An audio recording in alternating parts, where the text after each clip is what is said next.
Hello everyone and welcome back to Invincible Guarding the Globe. Today I will be going over what are the best teams to use for your GDA ops and what GDA ops you should prioritize over other ones, because there are definitely some that are better than others.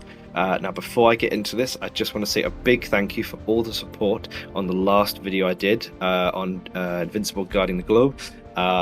Where I went over the best teams for the game. That video did way better than I thought it would do, and thank you to all the new subscribers and everyone who liked and commented. It really helps me out and it was great to see. So yeah, hopefully this video helps you, and of course if you do enjoy, please like the video, please subscribe. I've got more content coming soon, including a tier list, so if you would like to see that and you don't want to miss out, then please subscribe, and that will probably be coming out very soon. But yeah, today I'm looking at what are the best teams to use in GD Ops. Now this was actually inspired by a comment on my last video, so thank you for that. But yeah, I just want to give my own personal opinions on what I want, what are the best teams you can use, and what heroes you should use instead of others, etc. So firstly, obviously, what are GDA ops? Now GDA ops are obviously within the game probably your main source of progression in terms of currencies and XP and things like that. So they are obviously free. When you start the game, at the top here you can see your different slots.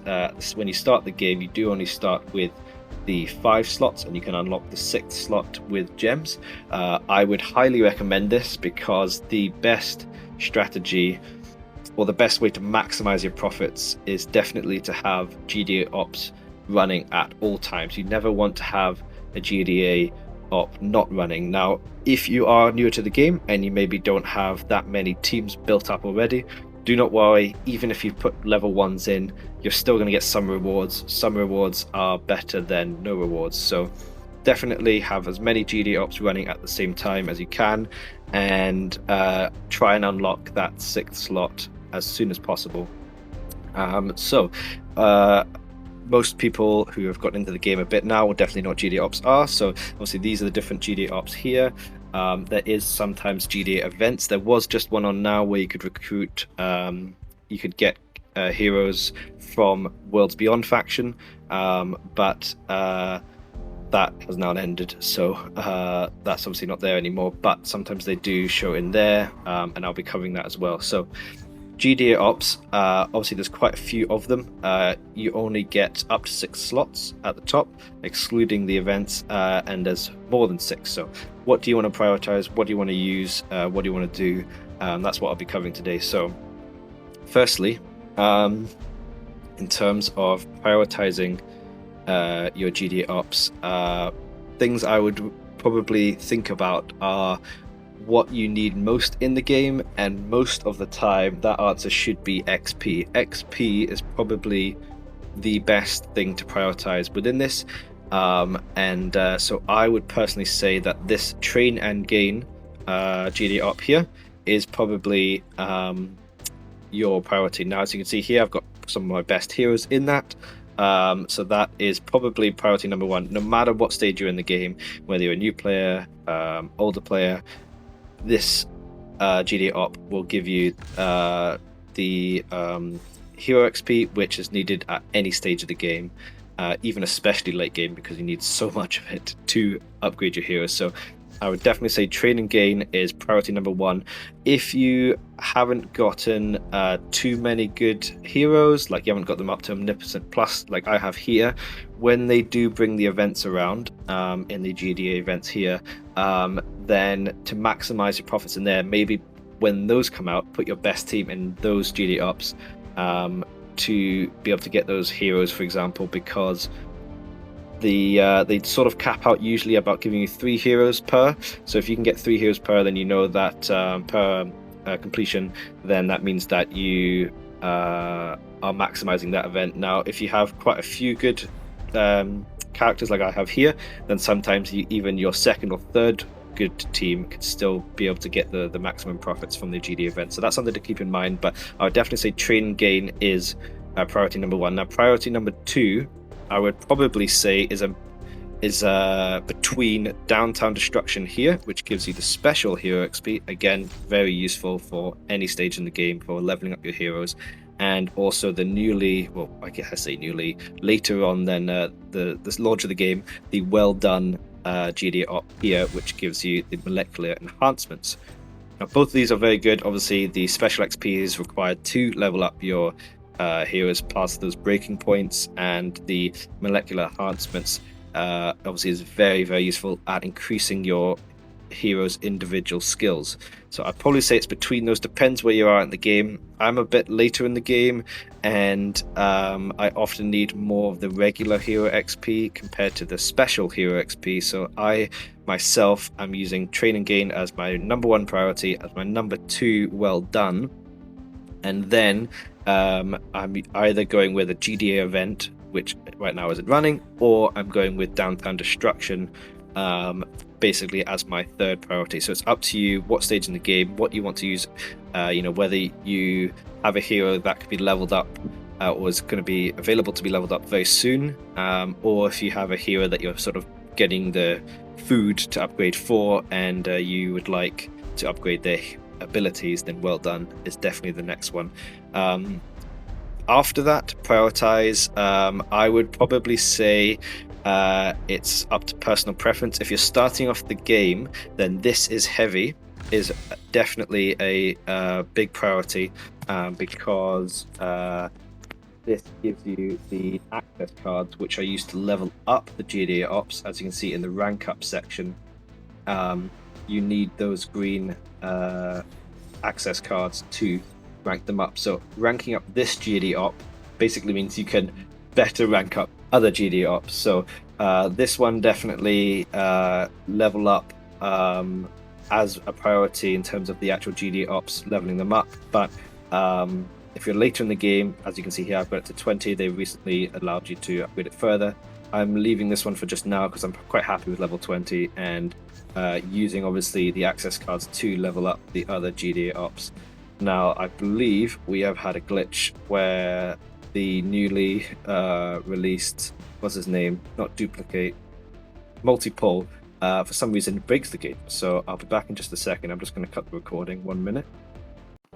And we're back. Sorry about that. Yeah, there's a glitch in the game right now where multi-pull basically can mess up the game and basically make it freeze, and you have to close the game and reopen it. So apologies for that. But yeah, what I was saying was this is heavy. Obviously allows you to upgrade the other GD ops, so that is probably the next priority in terms of the GD ops. But if you're in my case and you've got it quite high up, then you might want to prioritize one of the other GD ops. And the other ones that I personally use are or go for at least, are the Guardians Around the Globe and Everyone Who's Anyone. Now, Guardians Around the Globe, like this is heavy, is 8 hours, so it's a shorter time than Everyone Who's Anyone, which is a 12-hour GDA op. So it's up to you. Gear obviously can be very useful, so I would say if you need gear or need gear to level up other gear, then Guardians Around the Globe could be a priority. But Everyone Who's Anyone gives you the artifact XP, which if you have quite a few artifacts, especially if they are being if they're available to be upgraded, or if they're included within this list here, as you can see, the Flaxen Spray Gun, the GDA Spy Drone, and the Flaxen Defense Barrier. If you're wanting to upgrade one of those, then this could be over that. So it's up to you, personal preference between gear and artifact XP. It's entirely up to you. Now, another thing to note is, as you can see here currently on Everyone Who's Anyone, there is a plus 20% rewards bonus.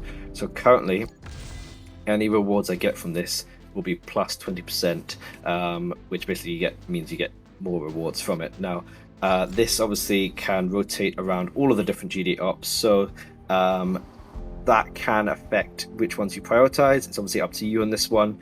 Sometimes if it's, for example, this time, if I'm deciding between Everyone Who's Anyone or the Guardians Around the Globe, because this one has 20% more, I want to put a better team into that to then basically get more rewards, whilst it's got the bonus on it. So that's what I'd say. In terms of turning up the heat when you're low level, it can be quite useful to get your obviously your GDA chips, your coins. It's only 10 minutes, so you can do quite a few of those. I don't really find it's that useful because you don't get too much from it. For example, Trade and Gain gets you a large amount of GDA chips as well as the XP, which is really nice.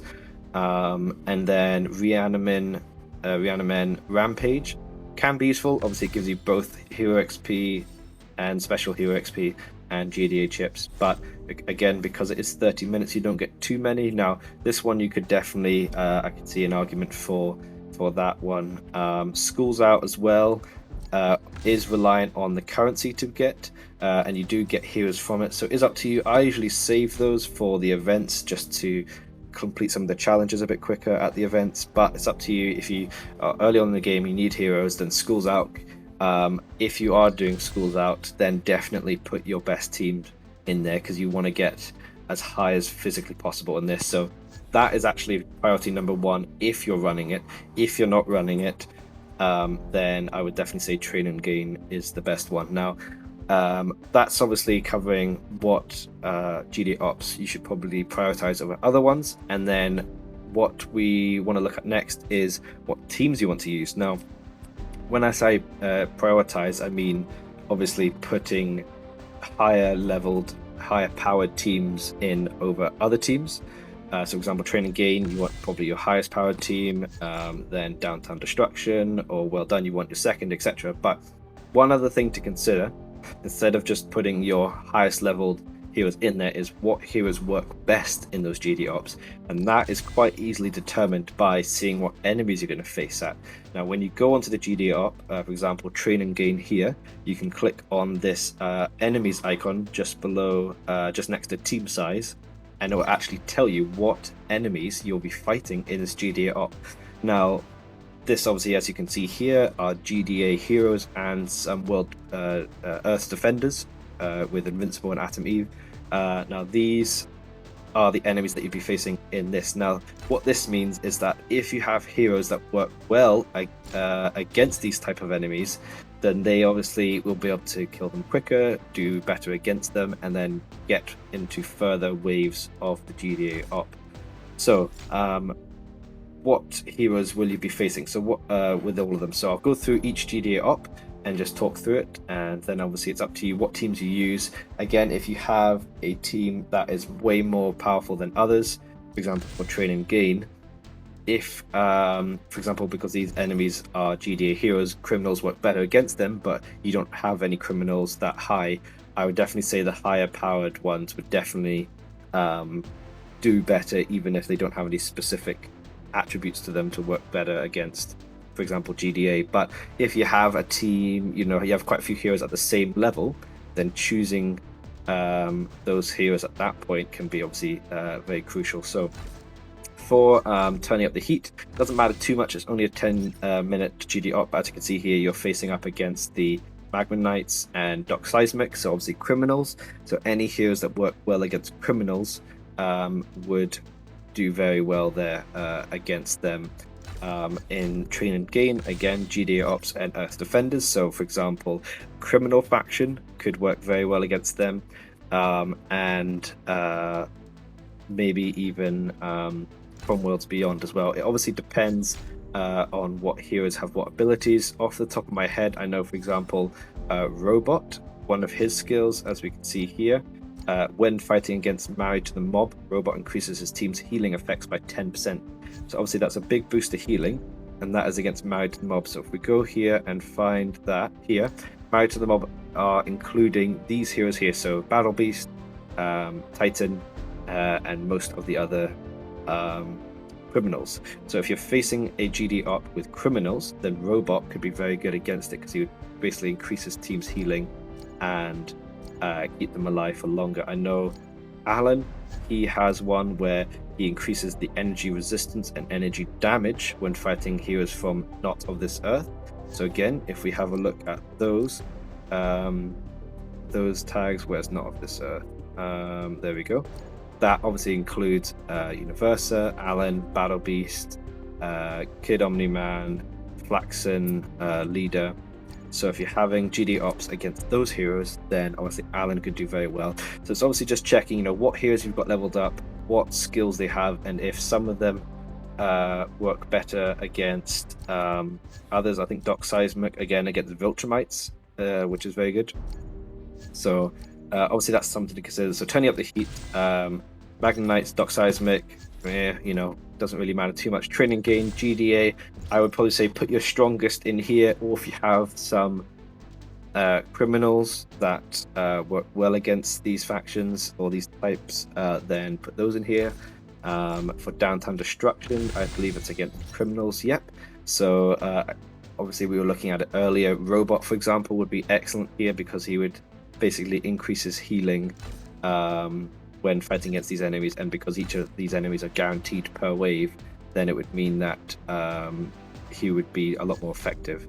The Guardians around the globe, those enemies are again mostly from the Earth's Defenders, and we can see Immortal here from GDA. So if you have heroes that work well against these heroes, then obviously they would work better in that one. Reanimen Rampage, that is of course Reanimen. Doesn't matter too much for that. Basically anyone will do well against them. This is Heavy. That is using quite a mixture, as you can see here, from each faction actually. So we've got obviously criminals in the Mauler Twins, we've got Earth Defenders, Invincible and Adam Eve and Omni-Man, and then we've got GDA, we've got Monster Girl and Immortal, and we've also got From Worlds Beyond with Alan and Battle Beast. So obviously you've got all types of enemies in here. It doesn't matter too much because obviously there's quite a range that you can just use basically your whatever power level of your teams you want to use for that. Obviously what was that? That was Guardians of the Globe. No, that was This is Heavy. So everyone who's anyone, that is basically everyone. So this again, you can use pretty much whatever team you want. Doesn't matter too much with that one. Schools Out, again, just use your strongest. The enemies, as you can see here, are a big mixture. So you want to just basically use your strongest team to get as many heroes as possible. And then Well Done is against From Worlds Beyond and the one Martian Man. That's basically the heroes you will face. Again, it can differ in the GDA events. Obviously, just check when those come around what enemies you're facing. But if you think about what rewards you want to prioritize and what enemies you're facing, that is how you want to build your team. So right now, obviously, Training Gain got my first best team. Right now, I'm also doing Well Done as my second best team. Downtime Destruction, I was having as my fourth best because the event was on, and so I had my third best in the event, but that's now ended. So now I'm going to switch it up and do my third best team in there, and then I think from there I'm going to go with Everyone Who's Anyone because it's got the 20% boost, and then go with This Is Heavy to obviously keep those GDA access cards, to keep those coming so that I can upgrade the GDA ops, especially Training Gain, which can now go past level 20, obviously all the way up to level 30, which would be really nice. So yeah, that is my sort of opinions and guides and tips for GDA ops. As I mentioned before, you want to have them running at all times.